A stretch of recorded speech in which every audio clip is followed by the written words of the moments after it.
Selamat pagi Bapak Ibu Saudara semua. Puji Tuhan, kita akan sama-sama merenungkan firman Tuhan yang diambil dari kitab Markus 10 ayat yang ke-46. Saya bacakan. Lalu tibalah Yesus dan murid-muridnya di Yeriko. Dan ketika Yesus keluar dari Yeriko bersama-sama dengan murid-muridnya dan orang banyak yang berbondong-bondong, ada seorang pengemis yang buta bernama Bartimeus, anak Timeus, duduk di pinggir jalan. Haleluya. Bapak Ibu Saudara, situasi kota Yeriko pada waktu itu sangat ramai. Orang banyak berbondong-bondong di jalanan kota hendak menuju ke Yerusalem. Yesus dan murid-muridnya juga berjalan bersama-sama orang banyak tersebut untuk merayakan Paskah di Yerusalem. Sementara para pedagang ramai menjajakan dagangan kepada orang banyak yang lewat, di tepi jalan duduklah seorang pengemis buta bernama Bartimeus. Pada zaman itu, tidak ada pekerjaan lain yang dapat dilakukan oleh orang yang buta selain mengemis. Hal ini menempatkan mereka pada posisi yang sangat rendah di dalam jenjang sosial. Tidak ada perlindungan atau jaminan sosial bagi para pengemis seperti Bartimeus.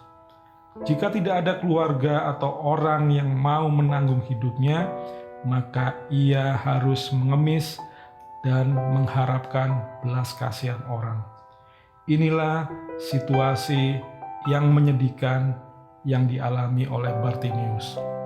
Bapak Ibu Saudara, Bartimeus memang buta, tetapi seperti kebanyakan orang buta lainnya, ia memiliki pendengaran yang tajam. Ia sudah mendengar tentang Yesus sang pembuat mujizat itu. Ia mendengar bagaimana Yesus telah membuat orang yang lumpuh berjalan dan orang buta dapat melihat, serta berbagai tanda ajaib yang sudah dilakukan oleh Tuhan Yesus. Bartimeus memang tidak pernah melihat Yesus dan melihat bagaimana Yesus melakukan tanda-tanda ajaib itu. Namun ia percaya bahwa Yesus berkuasa. Ketika Yesus lewat, ia berteriak, "Yesus, anak Daud, kasihanilah aku." Istilah anak Daud yang dipakainya menunjukkan pengharapannya tentang Mesias yang akan datang sebagai raja. Bartimeus percaya bahwa Yesus berkuasa mencelikan matanya.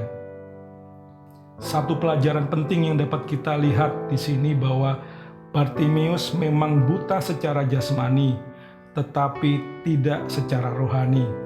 Mata rohani Bartimeus jelas terbuka. Ia dapat melihat Yesus sebagai Mesias yang berkuasa.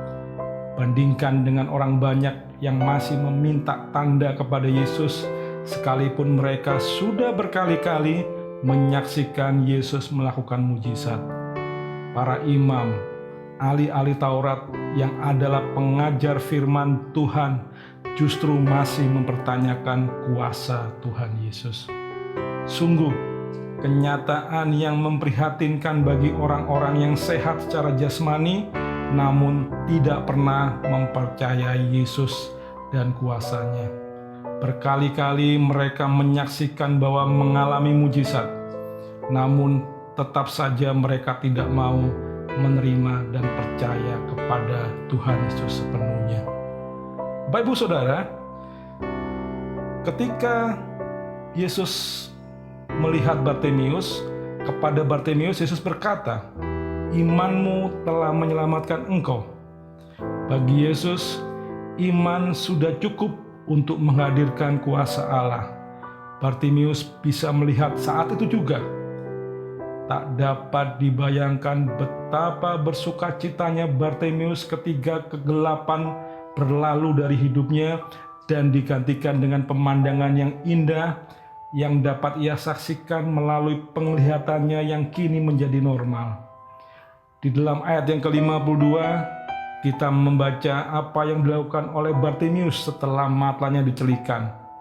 Lalu ia mengikuti Yesus dalam perjalanannya. Bapak Ibu Saudara, Bartimius bukan tipe orang yang hanya menginginkan mujizat dan setelah itu lupa kepada Sang Pemberi mujizat. Ia tidak seperti ke-9 orang yang disembuhkan dari penyakit kusta, namun tidak ingat untuk kembali mengucap syukur kepada Yesus. Orang bisa saja mengalami mujizat, tetapi tidak semuanya menanggapi mujizat dengan cara yang benar. Bartimius merupakan contoh orang yang benar di dalam menanggapi mujizat yang ia terima.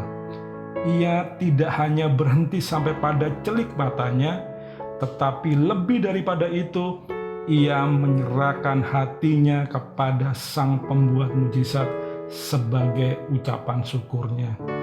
Keputusan Bartimius untuk mengikut Yesus menunjukkan bahwa ia tidak hanya sembuh secara jasmani, tetapi ia juga sembuh secara rohani. Kesembuhan secara jasmani penting, tetapi kesembuhan secara rohani jauh lebih penting. Bapak Ibu Saudara, mari kita mengingat kembali mujizat dan pertolongan yang pernah kita terima dari Tuhan. Apakah semua itu sudah cukup menggugah hati kita untuk menyerahkan diri kita kepada Tuhan, atau kita berlaku seperti ke-9 orang kusta yang melupakan Yesus begitu saja setelah mereka menerima kebaikan dari Tuhan? Sekalipun kita menerima mujizat berkali-kali, semuanya itu tidak ada artinya jika kita tidak sembuh secara rohani dengan mengalami pengenalan yang benar kepada Sang Pemberi mujizat itu. Mari kita mempunyai kerinduan untuk mengenal Sang Pemberi mujizat dan menyerahkan total hidup kita kepada Tuhan. Haleluya, puji Tuhan. Mari kita berdoa. Bapa dalam surga, kami mengucap syukur untuk hari baru yang sudah Tuhan beri.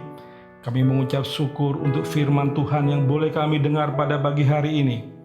Berikanlah mata rohani kami yang terbuka kepada Engkau Tuhan. Tuhan, berikan kami iman kepada kami untuk mempercayai Engkau sepenuhnya.